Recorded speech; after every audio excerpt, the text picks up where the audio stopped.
Hi friends, hello friends, నమస్తే friends. బాగున్నారా? మీరందరూ బాగోవాలని నేను మనస్ఫూర్తితో కోరుకుంటున్నా. అలాగే మన ప్రకృతి చెప్పే ముచ్చట్ల గురించి నేను మీకు తెలియజేయాలనుకునేది చాలా ముఖ్యమైన వీడియో కూడా. ప్రకృతి గురించి మనం తెలుసుకుంటే పూర్తిగా మనం మన జీవితాన్ని తెలుసుకున్నట్టే. మన జీవిత సారాంశం అంతా జీవితంలో మనం ఎదగలసింది, దిగవలసింది అన్నీ తెలుసుకోవలసిన ఈ ప్రకృతి వల్లే తెలుసుకోగలుగుతాం. చెట్టు ఉంది. చెట్టుకి ఎండాకాలం వచ్చిందనుకోని ఆకులు రాలుతూ ఉంటాయి. ఆ ఆకు ఏమని సంకేతం ఇస్తుందంటే, రాలుతున్న ఆకు చూడు మిత్రమా, ఏది శాశ్వతం కాదు, ఉన్నంతలో హ్యాపీగా ఉందాం అంది. అలాగే చెట్టుకి పువ్వులు ఉన్నాయి, పువ్వులు కాస్తూ ఉంటాయి. వికసిస్తున్న పువ్వు చూడు మిత్రమా, బ్రతికేది ఒక రోజైనా సరే అందరి మనసు గెలుచుకునేలా గౌరవంగా ఉండు అని నవ్వింది. చూసారా ఫ్రెండ్స్, ఆకు పువ్వుల గురించి చెప్తేనే మన జీవితం ఎలా తెలుస్తుందో. అలాగే మెరిసే కురిసే మేఘం బయట ఎన్ని నెగిటివ్స్ ఉన్నా సరే నువ్వు మాత్రం అందరికీ మంచిని పంచు అని కురిసింది. అలాగే మెరిసే మెరుపు ఉండేది, ఒక క్షణమైన ప్రపంచం గుర్తుపెట్టుకునేలా వెలిగిపో అని మెరిసింది. అలాగే కరిగిపోయి కొవ్వొత్తు, మనం కరిగిపోతున్నా పర్లేదు, పక్కన ఉన్నవారి జీవితంలో వెలుగు నింపుదాం అని సాయం కోరింది. కానీ కొవ్వొత్తులాగా ఈ రోజుల్లో మనం పక్కవారు సాయం కోరగలమా?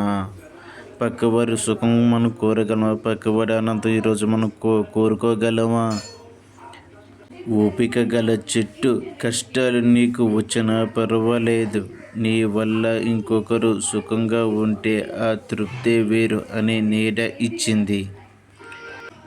ఓపికగా మీరు ఒక విత్తనం వేసాను అనుకోండి, ఆ విత్తనం నుంచి మొక్క మెలికెత్తి ఆ మొక్క మహావృక్షంగా మారడానికి ఎన్నో కష్టాలు పడుతుంది.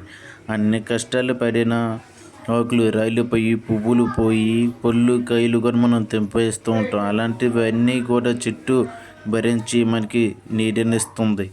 అంటే దీన్ని బట్టి మనకి ఇక్కడ ఏమర్థమవుతుందంటే, తనకి తాను ఆలోచించకుండా ఎదుటి వారి కోసం ఆలోచిస్తుంది చెట్టు. కానీ ఈ రోజుల్లో ఎంతమంది ఉన్నారు ఇలా మహావృక్షంగా ఆలోచించే మనుషులు? ఎంతమంది ఉన్నారు ఈ జీవితంలో? అలాగే ఫెయిలియర్ లైఫ్లో అప్ అండ్ డౌన్స్ వస్తూనే ఉంటాయి. వీటికి ఆగకుండా ముందుకు సాగిపో అని దారి చూపింది. చల్లని వెన్నెల, నీ దగ్గర ఉన్న సంతోషాన్ని ఎదుటి వారితో పంచుకో, అందరి ముఖాల్లో వెలుగు చూడు అని చందమామ చెప్పింది. మన చుట్టూ ఉన్న ఈ చిన్న చిన్న విషయాల్లోనే ఎంతో పెద్ద అర్థం ఉందో కదా. మన చుట్టూ జరుగుతున్న, మన చుట్టూ ప్రకృతిలో నుంచి మనం ఎన్నో అర్థాలు తెలుసుకోవచ్చు. మన జీవిత పాఠాలు ఎన్నో నేర్చుకోవచ్చు. మన జీవిత పాఠాలు నేర్చుకోవాలంటే పుస్తకాలు, చరిత్రలు చదవక్కర్లేదు, మన ప్రకృతి నుంచి నేర్చుకోవచ్చు. ఎలా బ్రతకాలి, ఎలా జీవించాలి, ఎలా ఎదగాలి, ఎలా సాయం చేయాలి, 10 మందిలో మన పేరు ఎలా నిలబెట్టుకోవాలి అనేది ప్రకృతిని చూసి మనం నేర్చుకోవాలి.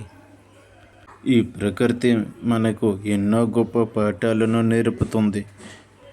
ఓకే ఫ్రెండ్స్, మరిన్ని మంచి వీడియోలు మీ ముందుకు చేసుకొని వస్తాను. ఈ వీడియో నచ్చితే ఒక లైక్, ఒక సబ్స్క్రైబ్ ప్లీజ్ ఫ్రెండ్స్.